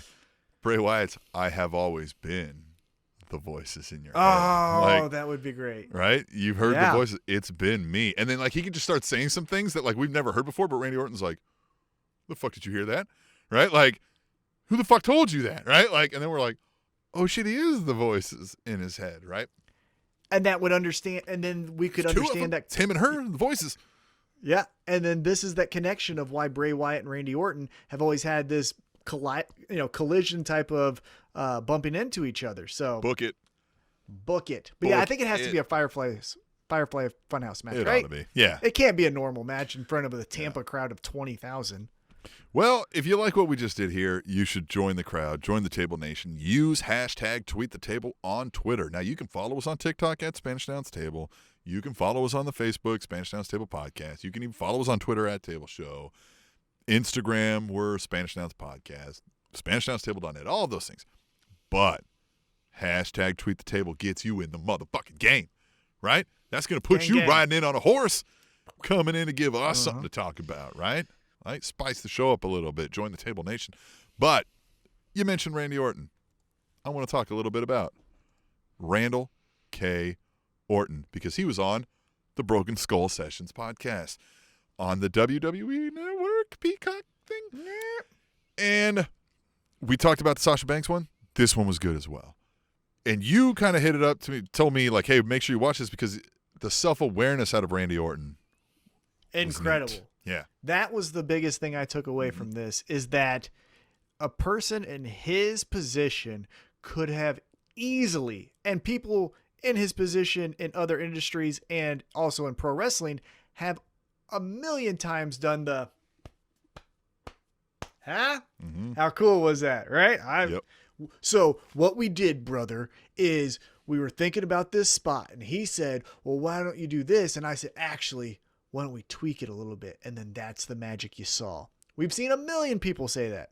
But what he did, which was so incredible, was saying about, for example, the Evan Bourne, now Matt Sydal, I didn't come up with that. He said, I'll do the backflip. And I said, okay, I'll catch your ass. And like, I'm physically gifted. Now I'm putting words in his mouth here, but he's like, I'm physically gifted. Right. So I fucking did it. But what he was saying is like, these guys I work with, they come up with all these awesome spots. I just have to perform. It's the easiest thing in the world to do. Thought it was incredible. Yeah. Well, and I like how he's like basically was like, look, I mean, my dad made a call and I got a spot. You know what I mean? I wasn't ready for the title when I got it. Like the introspection he's had now, which again, they hit on this in the show and we've talked about it. He's putting in some of his best work now. There's no reason we couldn't see a few more Randy Orton title reigns at the top. He still looks like $1 million. He still tells some of the best stories. He's not out of the game by any stretch of the imagination. If he wrestled another 10 years, it wouldn't surprise anybody, I don't think. Outside of him just being like, I've done it all, you know? Side note, if it did feel though like he already had a storyline ready for when he got the 17th championship. Him and Cena, Ric Flair as the ref. It was like, okay, who's been talking to you, or what are you doing here, pal? Think Of about some course, you other would have things. to, though. Wouldn't you have to? Yeah, but you know what I mean. Who have wants to. to see Yeah. that? Yeah. Which credits to Stone Cold Steve Austin, where he said like you two were the biggest of rivals, but you wrestled too much, right? And Randy Orton, to his credit, was like, yeah, no, we totally did. It was way too many matches. It was fun, fucking way overdone. Mm-hmm. I also liked what Randy Orton, what you were talking about, where he said his dad gave him the spot, where he said, he looks at the Kevin Owens and the AJ Styles of the roster, and he's like, man, they must be killing themselves. I didn't have to do that. Like he's so fortunate, and it's not that it's lost on him. I think that is, I guess. Well, I think he tries to pay the respects to those guys even. He's like, hey, Right. I'm not even like the guys who bled this thing. He was like, I just kind of was like, hey, I mean, had needed something to do. And he's like, that was never necessarily lost on him, even though I don't think what he's saying now is like, he now knows how to fully appreciate what that meant and like how lucky he was versus like, I think back then he knew like, yeah, man, I'm pretty lucky. But knowing now like, oh shit, to have gotten where I've gotten, boy, I was super fucking lucky. As he's saying, like, I got the best job in the fucking world and I didn't have to fucking grind like these guys did, albeit to the past 20 years are a grind, but yeah, of course. Right. Well, and even that he would, acknowledged that there were times in his career where he's like, yeah, I kind of phoned this in. I showed up. I knew I didn't have to do too much. They didn't really want me to talk, so I didn't talk. And I did my match. I knew it wouldn't be the worst match on the card. So we got through and we got to the next town. It really came across showing him as like one of the most down-to-earth people we've seen in the industry in a while, you know? Yeah. Yeah. And also, I think that should be another thing that if you're a writer in WWE, you should say, like, I want to work for this guy because when he is interested, we can make some of the best moments in WWE, right? We can do the RKO of Beth Phoenix because he's into this. So I need to step up my game and not just write, hey, Randy, you're mad at Keith Lee because he hit your plate in catering. Huh? You know, like, you got to work for guys who have the talent but aren't just going to say, oh, by all means, pal, I'll try to turn this into the best possible thing. Because Randy Orton, like he said, is if you give me shit, I'll just say, fuck it, I'll do a good match and get the fuck out. And so more people need to be like that. Yeah. If you're a pro wrestler and you're like, this writing sucks, in my opinion, you need to stop with this, like, but I'm going to do the absolute best to make sure that everyone remembers that me and Keith Lee fly over catering. Fuck that. It's stupid. Don't do it. Right. Like, make them be better. This is where Vince McMahon and his little cronies are getting off the hook because you guys are bending over backwards as independent contractors. If you keep pulling up the slack, and this goes for you watching and listening at home, if you keep pulling up the slack for bad management at your place of work, you will never get anything but bad management at your place of work. Exactly. Yeah. Oh, and with that said, Tim. with that said, we managed to manage this like a fucking boss. Uh-huh, Another come on with episode it. in of the Spanish Announce Table. Remember to use the hashtag #TweetTheTables. Follow us all over the social media. We already told you. Find all the links at SpanishAnnounceTable.net. Check out, there's a merch table. You can shop. You can buy some stuff. There's some masks. We have some Spanish Announce Table masks for however long you got to use those left. Go on there, buy some more on that. We're still got to work and tweak with the merch table, but you can buy some stuff. It is available now. You can donate to the show. But mostly just talk to us. Use hashtag #TweetTheTable. We miss you. We want to talk to you guys. Indeed. Miss you. Love you. Bye. The Spanish Announce Table.